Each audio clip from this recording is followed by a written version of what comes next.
जय हिमालय जय भारत। संसार भर में हिमालय लोग यूट्यूब चैनल देख रहे आप सभी का स्वागत है और मैं हूं भारत की राजधानी नई दिल्ली से डॉक्टर हरीश चंद्र लखेड़ा। यादव समाज की जानकारी देते हुए यह तीसरी वीडियो आपके सामने लाया हूं। यह गोप से यादव तक की गाथा पर केंद्रित है। भारतीय उपमहाद्वीप का इतिहास सामाजिक, सांस्कृतिक और जातीय पुनर्जागरण की अनेक गाथाओं से भरा हुआ है। इन्हीं में से एक महत्वपूर्ण गाथा है गोप से यादव तक की यात्रा। यह केवल उपनाम परिवर्तन नहीं है, बल्कि सामाजिक चेतना, ऐतिहासिक पुनरुत्थान और सांस्कृतिक स्वाभिमान की दीर्घ यात्रा है। प्राचीन काल में यादव क्षत्रिय वर्ण में थे और उनका स्थान शासन, नीति और धर्म के क्षेत्रों में अत्यंत प्रतिष्ठित स्थान था। किंतु मध्यकालीन आक्रमणों और सामाजिक संरचना के कठोर नियमों ने उन्हें सामाजिक पृष्ठभूमि में धकेल दिया। 19वीं सदी के अंतिम दिनों और 20वीं सदी के प्रारंभ में जब गोप समुदाय अपने गौरवशाली अतीत की खोज में जुटा, तब यादव महासभा जैसे संगठनों के साथ कई ब्राह्मण विद्वानों ने इस आंदोलन को बौद्धिक और वैदिक आधार प्रदान किया।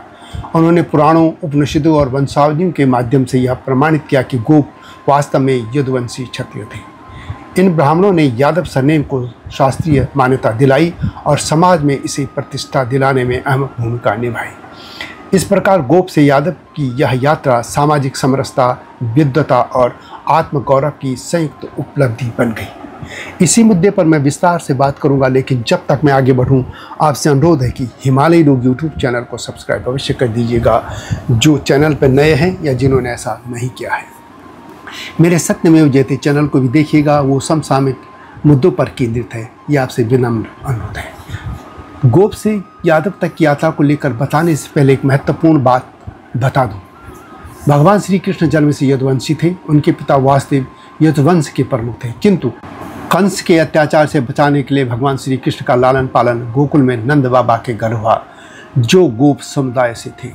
इस प्रकार श्री कृष्ण का जीवन स्वयं यदुवंशी और गोप संस्कृति के संगम का प्रतीक बन गया। गोकुल की धरती पर भगवान श्री कृष्ण ने गाय चराई, बंसी बजाई, रास रचाई और गोपियों के साथ एक आत्मीय जीवन जिया। वहीं द्वारका में उन्होंने एक शक्तिशाली यदुवंशी क्षत्रिय के रूप में शासन किया। यही द्वैत जीवन आज सामाजिक पहचान का मूल बन चुका है, जहां गोप और यदु दोनों मिलकर यादव कहलाते हैं। यह एक जैविक नहीं बल्कि सांस्कृतिक और ऐतिहासिक एकता है, जो परस्पर सम्मान, भूमिका और विरासत से जुड़ी है। यादव केवल एक वंश का नाम नहीं है, बल्कि गोप की आत्मा और युद्ध की परंपरा का समन्वय है। यह एक ऐसा गौरव जो श्री कृष्ण से लेकर वर्तमान तक जीवित है। भगवान श्री कृष्ण भारतीय इतिहास और धर्म का एक अद्वितीय चरित्र है, जिनकी जीवन गाथा में यदु और गोप दोनों समुदायों की महत्वपूर्ण भूमिका है। इसलिए आज यदि यादव समुदाय के भीतर ऐतिहासिक और सांस्कृतिक विविधता की एक विशेष परत देखने को मिलती है, जो जादौन, भाटी, जडेजा जैसे वंशों और अहीर गवली जैसे पशुपालक समूह के बीच पहचान के स्तर पर प्रकट होती है। जादौन, भाटी और जडेजा वंश परंपरागत रूप से स्वयं को क्षत्रिय यादव मानते हैं और वे अपनी वंशावली भगवान वासुदेव, यानी जो भगवान श्री कृष्ण के पिता हैं, उनसे जोड़ते हैं। उनका दावा है कि वे मूलतः युद्ध और शासन परंपरा से जुड़े यदुवंशी क्षत्रिय हैं। उन्होंने मध्यकाल में अलग अलग राजवंशों के रूप में शासन किया। वहीं दूसरी ओर अहीर, गवली जैसे समूह को वे गोप वंश के नंद बाबा के वंशज मानते हैं। नंद बाबा गोप समुदाय के प्रमुख थे और उनके घर भगवान श्री कृष्ण का पालन पोषण हुआ। ये समूह कृषि, पशुपालन और ग्रामीण जीवन से जुड़े रहे और जन सामान्य में गोप या अहीर के रूप में जाने गए। हालांकि दोनों ही समूह अपने को श्री कृष्ण से जोड़ते हैं, एक वासुदेव के रक्त से तो दूसरा नंद के स्नेह से। इस तरह आधुनिक काल में दोनों मिलकर यादव पहचान का निर्माण करते हैं। अब बात करते हैं गोप से यादव सरनेम की यात्रा का। इस सरनेम यात्रा में पारंपरिक रूप से पशुपालन और कृषि कर्म से जुड़े समुदाय को केवल एक पेशेवर जाति के रूप में परिभाषित करने के बजाय उसे पौराणिक गौरव, ऐतिहासिक वंश और सामाजिक संगठन से जोड़ा गया। यह परिवर्तन केवल एक सरनेम की अदला बदली नहीं थी, बल्कि एक सामाजिक क्रांति थी, जिसमें शिक्षा, संस्कृति, इतिहास और संगठन को केंद्र में रखकर एक व्यापक पुनर्गठन की प्रक्रिया चलाई गई। इसमें बहुत से ब्राह्मणों का भी योगदान रहा है। ब्राह्मणों की पशुपालक समाज को यादव सरनेम प्रयोग कराने में महत्वपूर्ण भूमिका रही है। 19वीं शताब्दी से पहले यादव सरनेम का प्रयोग सीमित तौर पर होता था। मुख्यतः नंद यदुवंश से जुड़े क्षत्रिय समुदायों जैसे जादौन, भाटी, जडेजा तथा सेवना राजवंश महाराष्ट्र तक ही यह नाम सीमित था। ये समुदाय स्वयं को यदुवंशी क्षत्रिय मानते थे और प्रायः राजस्थान, गुजरात और उत्तर प्रदेश के कुछ क्षेत्रों में पाए जाते थे। अधिकांश परशुपालक समूह जैसे अहीर, गवली, ग्वाला आदि अपने पारंपरिक या क्षेत्रीय नामों से ही पहचाने जाते थे। सेवना यानी यादव राजवंश के शासक जैसे सिंहन और बिल्लम ने यादव पहचान को अपनाया, परंतु यह प्रथा पूरे भारत में नहीं फैली। 19वीं शताब्दी के अंत में संस्कृतिकरण और सामाजिक जागृति के चलते अहीर, गोप, गवली आदि समुदायों ने यादव सरनेम अपनाना शुरू किया। इस बदलाव को अखिल भारतीय यादव महासभा ने संगठित रूप दिया। B.K. खेडकर और M.N. श्रीनिवास जैसे इतिहासकारों ने इस सामाजिक परिवर्तन का गहन अध्ययन प्रस्तुत किया था। अखिल भारतीय यादव महासभा की स्थापना 1910 में गोप महासभा के रूप में हुई थी, जिसका 1924 में औपचारिक रूप से नाम बदलकर अखिल भारतीय यादव महासभा रखा गया। इसका उद्देश्य था गोप, अहीर, गवली, गोल्ला, कुरवा जैसे पशुपालक समुदायों को यदुवंशी क्षत्रिय रूप में पहचान दिलाना और उन्हें शिक्षा, आत्मगौरव और संगठन के जरिए सशक्त बनाना। 19वीं सदी के अंत और 20वीं सदी के प्रारंभ में गोप से यादव पहचान तक की यात्रा एक सामाजिक क्रांति थी, जिसमें कई अग्रणी नेताओं ने मिलकर आत्मगौरव, संगठन और सांस्कृतिक पुनर्निर्माण को आगे बढ़ाया, इस मार्ग को प्रशस्त किया। उत्तर प्रदेश निवासी राव साहब कल्याण सिंह ने संगठनात्मक नेतृत्व करते हुए 1911 की महापंचायत में यादव उपनाम अपनाने की पहल की। गोप महासभा की स्थापना 1910 के दशक में पशुपालक गोप समुदाय के संगठन और आत्मसम्मान की भावना को जगाने के उद्देश्य से हुई थी। इसका प्रमुख उद्देश्य गोपों को सामाजिक हीनता से उबार कर उन्हें एक सम्मानजनक पहचान दिलाना था। 1911 के गया अधिवेशन में राव साहब कल्याण सिंह, पंडित वंशीधर मिश्र, गोविंद दास आर्य, पंडित ब्रजवान मिश्र और डॉक्टर B.K. खेडकर जैसे अग्रणी नेताओं ने गोप शब्द की जगह यादव उपनाम अपनाने की आवश्यकता पर बल दिया। 1923-24 के इलाहाबाद अधिवेशन में गोप महासभा का नाम बदलकर अखिल भारतीय यादव महासभा रखा गया। इस रूपांतरण का उद्देश्य था यादव समुदाय की यदुवंशी क्षत्रिय के रूप में प्रतिष्ठित करना और राष्ट्रीय स्तर पर एक संगठित मंच तैयार करना। यह बदलाव न केवल नाम का था, बल्कि समाज में शिक्षा, संगठन और सांस्कृतिक पुनर्जागरण का सशक्त आंदोलन भी बन गया था। महासभा के 1911 के गया अधिवेशन में यादव उपनाम अपनाने की सिफारिश हुई। 1924 के इलाहाबाद अधिवेशन में संगठन का संविधान बना और राष्ट्रीय स्वरूप स्थापित हुआ। 1931 के पटना अधिवेशन में दहेज उन्मूलन, बाल विवाह विरोध और स्त्री शिक्षा पर निर्णय लिए गए। 1935 में लखनऊ में यादवों के वैदिक क्षत्रिय होने की घोषणा हुई। 1940 में दक्षिण भारत के यादव समुदायों को इससे जोड़ा गया। 1960 के रांची अधिवेशन में पिछड़ा वर्ग दर्जे की मांग और 1911 के गया अधिवेशन में मंडल आयोग के पक्ष में सक्रिय भूमिका तय की गई।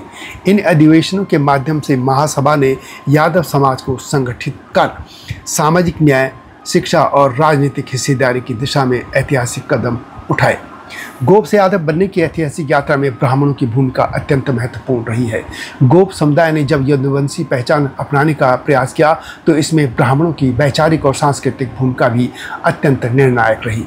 गोप, अहीर, गवली समुदायों ने यदुवंशी क्षत्रिय होने की पहचान का पुनर्निर्माण शुरू किया। तब धार्मिक, ऐतिहासिक और ग्रंथीय प्रमाणों की आवश्यकता पड़ी, जिसे पूरा करने में कई ब्राह्मण विद्वानों ने योगदान दिया।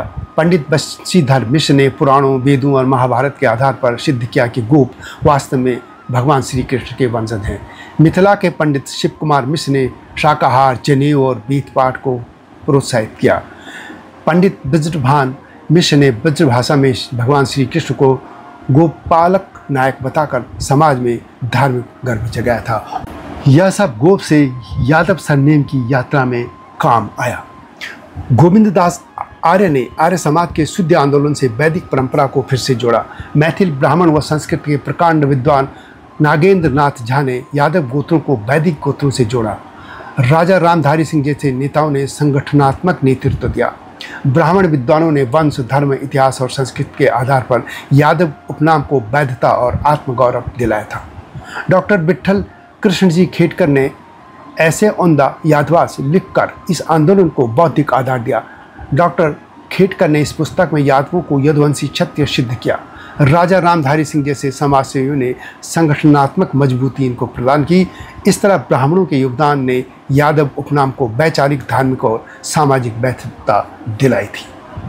यादव सरनेम को अपनाने वाली जातियों में परम रूप से अहीर समुदाय शामिल है, जो उत्तर प्रदेश, बिहार, हरियाणा, राजस्थान, मध्य प्रदेश, पंजाब, गुजरात में व्यापक रूप से फैला हुआ है। महाराष्ट्र के गवली, आंध्र प्रदेश और कर्नाटक के गोला, बिहार, झारखंड और पश्चिम बंगाल के गोप और गोआला, महाराष्ट्र और कर्नाटक के धंगर, कर्नाटक और आंध्र प्रदेश के कुरबा, तमिलनाडु और केरल के कोनार, केरल के मनियानी जिन्हें कोल अय्यर भी कहा जाता है, पश्चिम बंगाल के सातगोप और उड़ीसा के बेहरा एवं प्रधान समुदायों ने भी समय के साथ यादव पहचान को स्वीकारा। इन सभी जातियों ने स्वयं को यदुवंशी क्षत्रिय परंपरा से जोड़ने का दावा किया और इसी वैचारिक पृष्ठभूमि में यादव उपनाम को अपनाया था।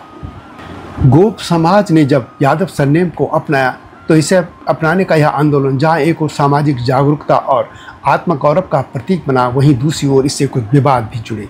जादौन, भाटी, जडेजा जैसे राजपूत वंश स्वयं को मूल यदुवंशी मानते हैं और वे मानते हैं कि अहीर, गवली, गोला जैसे पशुपालक समुदायों द्वारा यादव सरनेम अपनाना उनके क्षत्रिय गौरव की नकल है।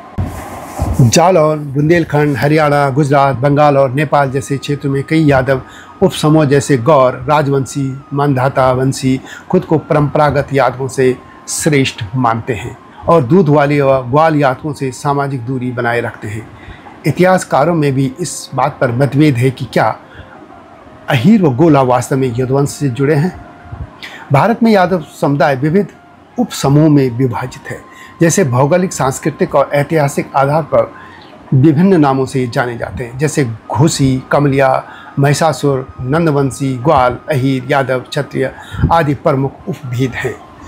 घोसी उपसमूह मुख्यतः उत्तर प्रदेश, बिहार और मध्य भारत में पाया जाता है। ये परंपरागत रूप से पशुपालन और दूध व्यवसाय से जुड़े हैं। इनका सामाजिक संगठन मजबूत है और कई स्थानों पर उन्हें राजनीतिक सशक्तिकरण में भी महत्वपूर्ण भूमिका निभाई है। कामलिया यादव विशेष रूप से उत्तर प्रदेश के पूर्वांचल, गाजीपुर व बलिया क्षेत्रों में पाए जाते हैं। माना जाता है कि ये गोकुल के नंद बाबा से अपनी वंशावली जोड़ते हैं। इनकी एक विशिष्ट सामाजिक पहचान है और ये शुद्ध आचरण पर विशेष बल देते हैं। महिषासुर वंशी यादव झारखंड, बिहार और बंगाल में मिलते हैं। ये स्वयं को प्राचीन महिषासुर राजा के वंशज मानते हैं और पौराणिक इतिहास से गौरव की अनुभूति करते हैं। महिष यानी भैंस, इसका अर्थ इसी संदर्भ में लिया जाता है।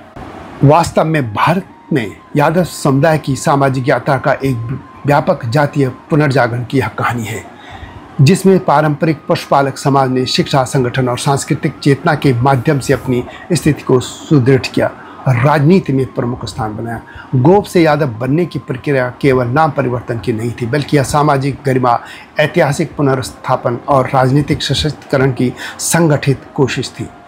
अखिल भारतीय यादव महासभा और उनके अधिवेशनों ने इस आंदोलन को वैचारिक एवं सांगठनिक आधार दिया। वहीं ब्राह्मण विद्वानों और सामाजिक सुधारकों ने इसे धार्मिक और सांस्कृतिक तर्क को मजबूत किया। गोप से यादव सरनेम का यह आंदोलन सामाजिक समरसता, आत्मगौरव और एकजुटता का प्रतीक है, जो भारतीय समाज के जातीय पुनर्निर्माण के इतिहास में एक महत्वपूर्ण अध्याय है। यह वीडियो कैसी लगी कमेंट में अवश्य लिखें। जल्दी नेपाल के यादवों पर भी वीडियो लाऊंगा। यह वीडियो कैसी लगी कमेंट में अवश्य लिखें। यदि आपको मेरी वीडियो पसंद आती है तो शेयर भी कीजिए, लाइक भी कीजिए और चैनल को सब्सक्राइब करना न भूलना। जल्दी आऊँगा नई गाथा के साथ, तब तक जय हिमालय, जय भारत। हिमालय पे पेड़ हो तो गीत गाएंगी नदियाँ, गीत गाएंगी नदियाँ। पेड़ों पे चिड़िया है तो गीत गाएंगी नदियाँ, पेड़ों पे चिड़िया है तो गीत गाएंगी नदियाँ। माँ की लोरी जैसे होते हैं नदियों के गीत।